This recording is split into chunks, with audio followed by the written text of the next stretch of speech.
ماں ان کو لے جاتی ہے، باپ کے ساتھ ملنے نہیں دیتی، جس کی وجہ سے بچے جو ہے وہ ذہنی تذبذب کا شکار ہو جاتے ہیں.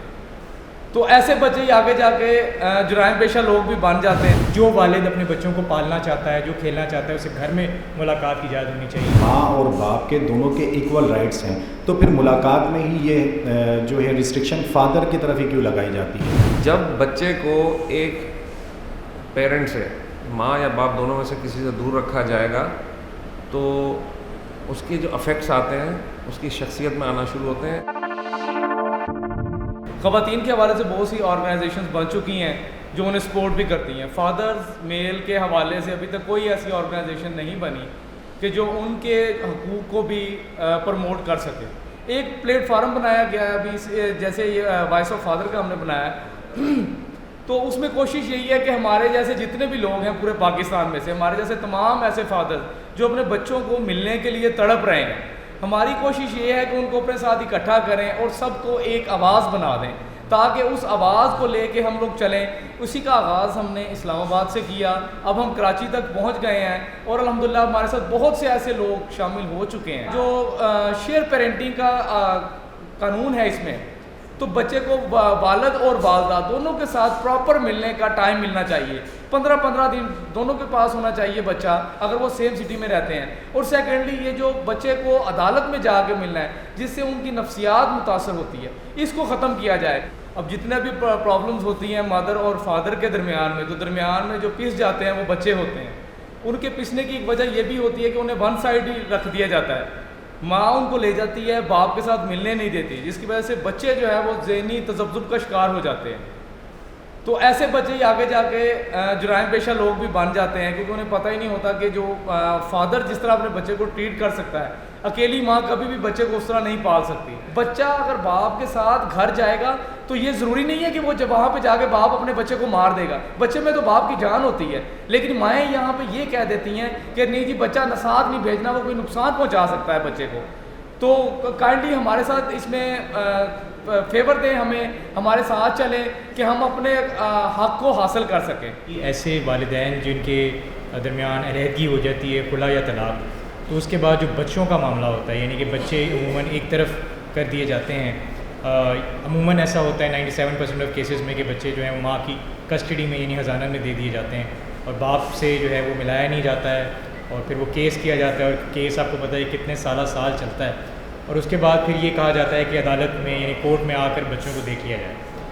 تو یہ جو ہے یہ باپ کے ساتھ یا ایسے نان کسٹوڈین پیرنٹ کے ساتھ تو ظلم ہے ہی، لیکن بچوں کے ساتھ اس سے زیادہ بڑا ظلم ہے. نان کسٹوڈین پیرنٹ خاص طور پہ جو والد ہے، اگر وہ جس طرح سے فار ایگزامپل خرچہ نہیں دے گا تو پھر اسٹرکٹ ایکشن ہوتا ہے جس میں جیل تک کر دی جاتی ہے. لیکن اگر دوسری پارٹی جیسے ایک والدہ ہیں، وہ اگر ملاقات کے لیے بچہ نہیں لے کے آ رہی تو اس پہ عموماً اسٹرکٹ ایکشن لیا ہی نہیں جاتا ہے. جتنے بھی باپ جو خرچہ دیتے ہیں، جو باپ سنسیئر ہے، جو والد اپنے بچوں کو پالنا چاہتا ہے، جو کھیلنا چاہتا ہے، اسے گھر میں ملاقات کی اجازت ہونی چاہیے.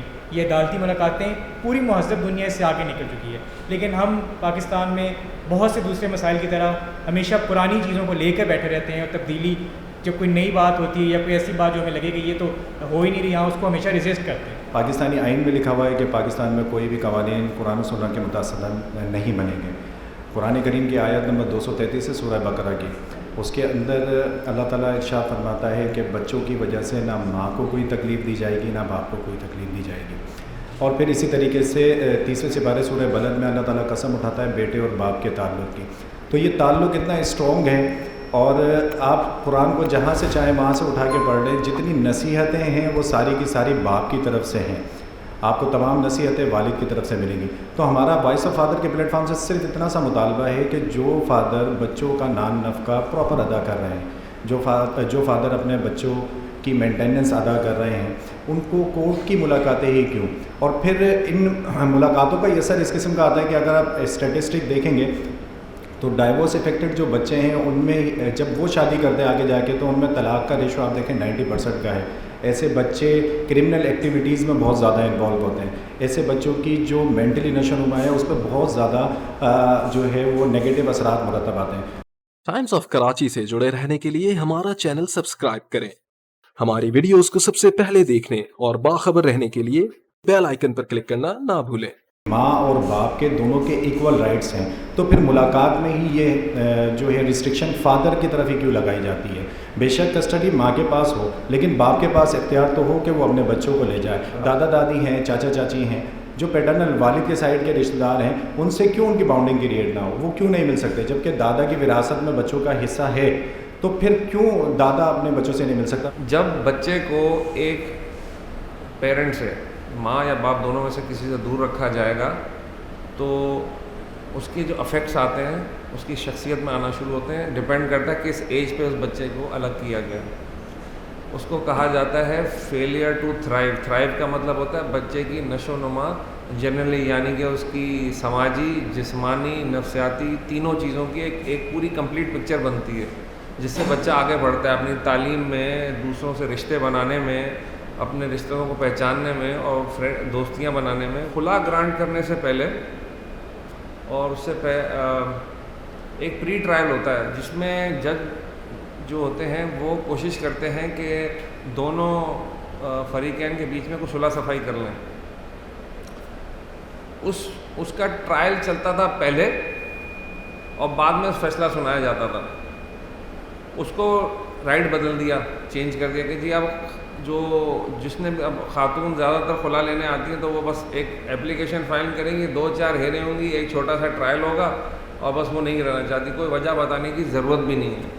یہ مغربی ذرا پریشرز میں آ کے کیا گیا تھا کہ عورتوں کی آزادی کے چکر میں، اور وہ آزادی آپ کے معاشرے میں بربادی کے نظر میں آپ کو نظر آ رہی ہے اس وقت۔ اس قانون کو چینج کرنا بہت ضروری ہے کہ جی جس دعوے پہ کیس کیا گیا ہے اس میں کوئی بھی ایک WS ڈالتا ہے آپ کی ریٹن اسٹیٹمنٹ کی، جی مجھے آپ کھلا دے دیں، بغیر کوئی سوال جواب پوچھے ہوئے جج صاحب دے دیں گی، 2-4 میٹنگیں مشکل سے ہوگی، ڈیٹ پڑے گی اور فارغ کر دیا جائے گا۔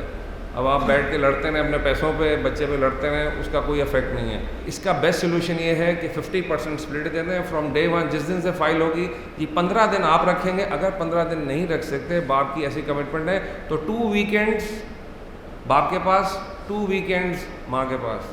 آپ دیکھیں گے ود ان 3 منتھس ریزالو نہ ہو جائے، کیونکہ وہ آپ کو مینیپولیٹ کرنے کی جو لیوریج ہے نا، جو آپ کو پاور ہوتا ہے وہ آپ سے ہاتھ سے لے لیا جائے گا۔ ایک نیوٹرل بیس پہ نیوٹرل امپائر آ جائے گا، ختم، ٹھیک ہے 2 ہفتے باپ کے پاس ہے، ماں کے پاس ہے، اب آپ کس بات پہ لڑ رہے ہو؟ بعد میں خود ریئلائزیشن ہوتی ہے کہ یار میں نے غلطی کی۔ The basic solution is very simple. قانون موجود ہے، قانون کا جو ہے وہ پراپر امپلیمنٹیشن عدالتوں میں نہیں ہو رہا، جس کی وجہ سے یہ سارے مسائل ڈیولپ ہو رہے ہیں۔ میرا خیال ہے یہ اتنا ہی جو اگر ہونا شروع ہو جائے تو آٹومیٹکلی، مطلب یہ صرف نان کسٹوڈیل فادر ہی نہیں، ہمارے ساتھ ماشاءاللہ یعنی پیرنٹل آپ کہہ سکتے ہیں، ہمارے ساتھ خاتون بھی بیٹھی ہوئی ہیں، ٹھیک ہے نا، ان کے ساتھ بھی ایشو ہے ایک بچے کی کسٹڈی کے حوالے سے، اور یہ بھی وکٹم ہے اسی قانون کی۔ تو جو تمام مسئلوں کا حل یا سلوشن صرف ایک پوائنٹ کے اوپر ہے کہ لاء کا امپلیمنٹیشن ہو۔